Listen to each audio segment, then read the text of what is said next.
ආයුබෝවන් ළමයිනේ. ආයුබෝවන් සර්. ආයුබෝවන් සර්. ආයුබෝවන් සර්. සර් ඔය මොකද හිතන්නේ? ඉඳගන්නකෝ සර්. තැන්ක් යූ ළමයෝ. ළමයිනේ මම අද ඔයාලට ආවේ ඔයාලගේ ජීවිතය ගැන තියෙන ප්‍රශ්න විසඳලා දෙන්න ළමයිනේ. ඒක හොඳයි සර්. අපිට ගොඩක් වටිනවා. ළමයි එහෙනම් එක එක්කෙනා අහමු බලන්න ඔයාලට තියෙන ප්‍රශ්න එහෙනම්.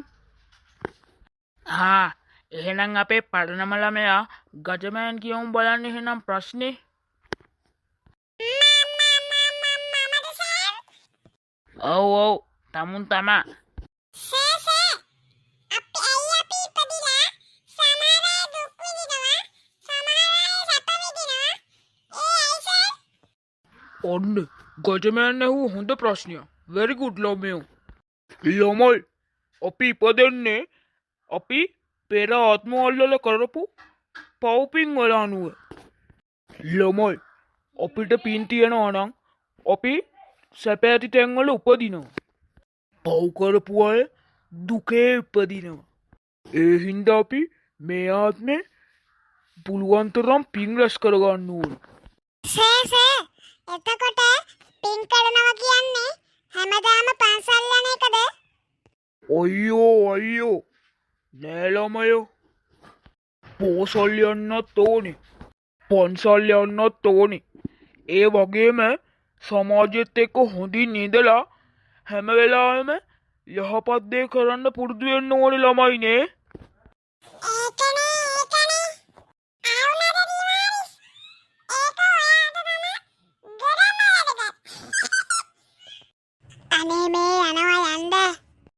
අවව ගණන් ගන්න එපා දිමාරිස්. එතකොට මාස්ටර් සමහරු කියනවනේ අපි මොනවා කරත් ආයේ ඉපදෙන්නේ නැහැ කියලා. ඒක ඇත්තද මාස්ටර්? ළමයෝ එහෙම සමහරු කියනවා තමා. ඒත් ජිමාරිස් එහෙම කියන අයගෙන්ම දැනගන්න වෙනවා එතකොට ඉපදෙන්නේ ඉන්න ළමයෙක්ට හුස්ම එන්නේ මොන ලෝකේ ඉඳලාද කියලා. ළමයි මැරුණේ කෙනෙක්ගේ හෝ සතෙක්ගේ ප්‍රාණය තමයි නැවත ඉපදෙන්නේ. ඒක තේරුම් ගන්න ළමයි. මාස්ටර් එතකොට මේ මගේ ඇඟම හම්බ වෙයි නේද? ළමයෝ ඔය කිසි දෙයක් අපේ නෙවේ. ඔය ඇඟ, ඔය ඇඳුම්, ඔය සල්ලි, මිල මුදල් ඒ කිසිවක් අපේ නෙවේ. අපි අරන් යන්න නෑ. තේරුණාද ළමයෝ? අනේ මාස්ටර් මට මේ ඇඟ දාලා යන්න බෑ. ළමයෝ තමුන්ට පිස්සුද? මේ පාර මැද්දේ මේ කෑ ගහන්නේ? තමුන් නම් දැන් ඕනෑට වැඩි පබ්ලිස්. තමුන්ලගේ දැන් අම්මලා තාත්තට කම්ප්ලේන්ට් කරන්න වෙයි. Sorry sir.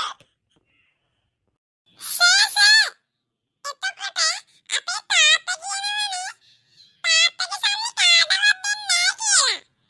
ළමයෝ ඕනෑවට වැඩිය තණ්හාවෙන් ජීවත් වෙන මිනිහට නැවත මනුස්සාත්මයක් නෑ.